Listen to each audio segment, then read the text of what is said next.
नमस्कार. आज मी तुमच्यासाठी घेऊन आलेली पावसाळ्यात येणारी मस्त आयुर्वेदिक अशी कंटोलीची भाजी. तर ह्या भाजीमध्ये ना भरपूर प्रमाणात प्रोटीन आणि आयरन असते. त्याच्यामुळे ना घरात सगळ्यांनीच ही भाजी खायला पाहिजे. ही भाजी ना फक्त आषाढ आणि श्रावण अशा ह्या 2च महिन्यात येते. तर ह्या बघा अशा पद्धतीने आपण छान मस्त ताजी आणि हिरवीगार अशी कंटोली आणलेली आहेत. तर ह्या कंटोलीना 2 ते 3 पाण्याने स्वच्छ मी धुवून घेतलेली आहे आणि अशा पद्धतीने मी इथं देठ काढून घेतलेली आहे. तर आता इथे मी ही भाजी आहे ना चिरून घेणार आहे. तर पुढचं देठ आपल्याला काढून घ्यायचं आहे आणि अशा पद्धतीने मी इथं हे बघा गोल राऊंडमध्ये ना ही भाजी ना कट करून घेणार आहे. तर आवडीप्रमाणे तुम्ही इथे ना ही भाजी ना चिरून घेऊ शकतात, जसं तुम्हाला आवडतं त्या पद्धतीने.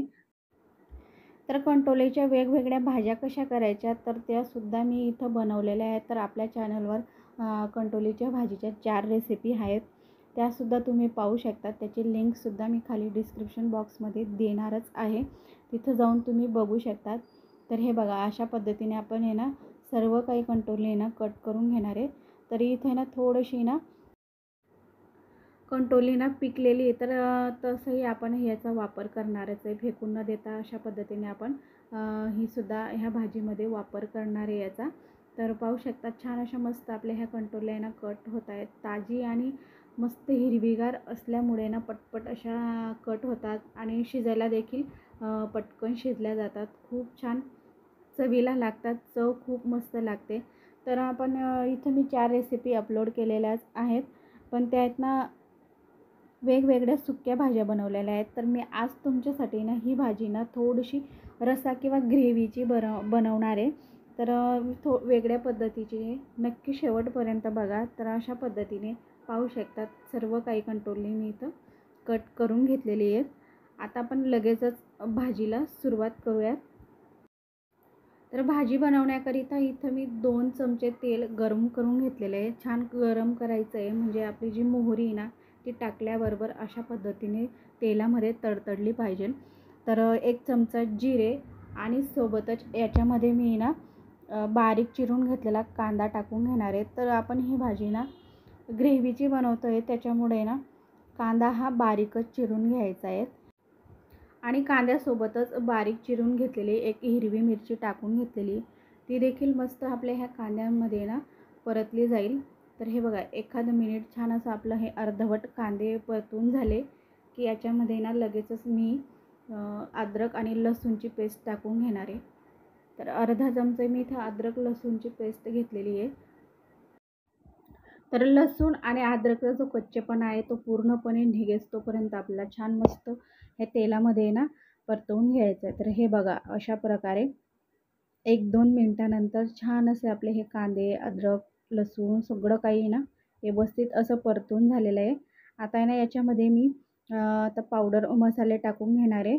तर ग्रेव्हीची भाजी असल्यामुळे ना भरपूर आपल्याला इथं धना पावडर वापरायचा आहे. पाव चमचा हळद आणि 1 चमचाभर इथं मी घेतलेली आहे लाल चटणी. तर अशा पद्धतीने आपले हे मसाले आहेत. तर सोबतच याच्यामध्ये ना मी गरम मसालासुद्धा टाकून घेणार आहे आत्ताच. तर अर्धा चमचा मी गरम मसाला घेतलेला आहे. व्यवस्थित ह्या तेलामध्ये ना सर्व काही मसाले परतवून घ्यायचे आहेत. तर हे बघा अशा पद्धतीने आपले जे काही मसाले ते व्यवस्थित असे ना तेलामध्ये परतले गेलेले आहेत.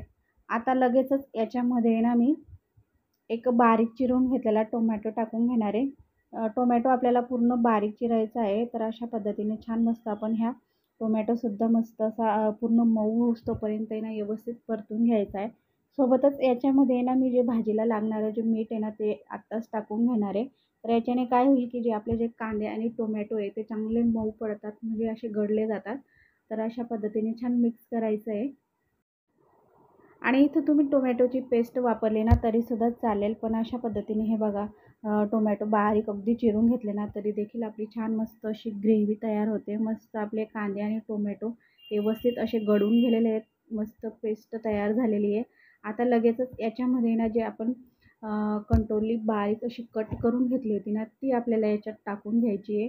व्यवस्थित एखाद्या मिनिटभर तरी ह्या जे काही मसाला आहे त्याच्यामध्ये मिक्स करायचं आहे, म्हणजे जो कंटोलीचा जो कच्चेपणा आहे असं तेलामध्ये परतून घेतलेला ना, तर मग त्या कंटोलीचा कच्चेपणा पूर्णपणे निघून जातं आणि ह्या भाजीची ना चव खूप छान लागते.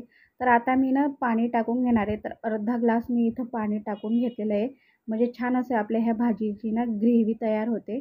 जर तुम्हाला अजून जास्त पाणी टाकायचं असेल, तर तुम्ही पाणीसुद्धा वाढवून घेऊ शकतात. पण आपल्याला अगदी थोडीशीच ग्रेव्ही पाहिजे आहे. त्याच्यामुळे ना हे अर्धा ग्लास आपल्याला पाणी टाकून घ्यायचं आहे. तर इथं आता आपल्या ही भाजी ना छान मस्त वाफेवर आपल्याला शिजवून घ्यायची. झाकण ठेवून अशा पद्धतीने चांगली ही भाजीला 3 ते 4 मिनिटं शिजवून घ्यायची आहे.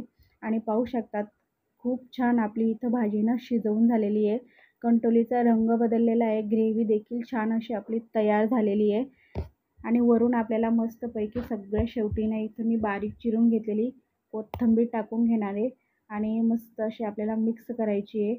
आणि भाजी आपली मस्त ग्रेव्हीची भाजी इथं रस्सा भाजी म्हणू शकता तुम्ही, छान अशी आपली तयार झालेली आहे.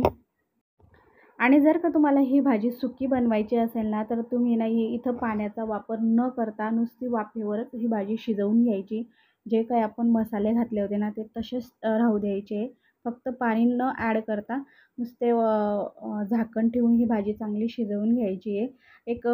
ह्या कंटोलीला ना स्वतःचं भरपूर असं पाणी असतं, त्याच्यामुळे ही भाजी ना पटकन अशी शिजली जाते, जास्त वेळसुद्धा लागत नाही. आणि पाहू शकतात आपली इथं रश्श्याची म्हणजे ग्रेव्हीची भाजी कंटोलीची इथं तयार झालेली आहे. खूप छान चवीला लागते.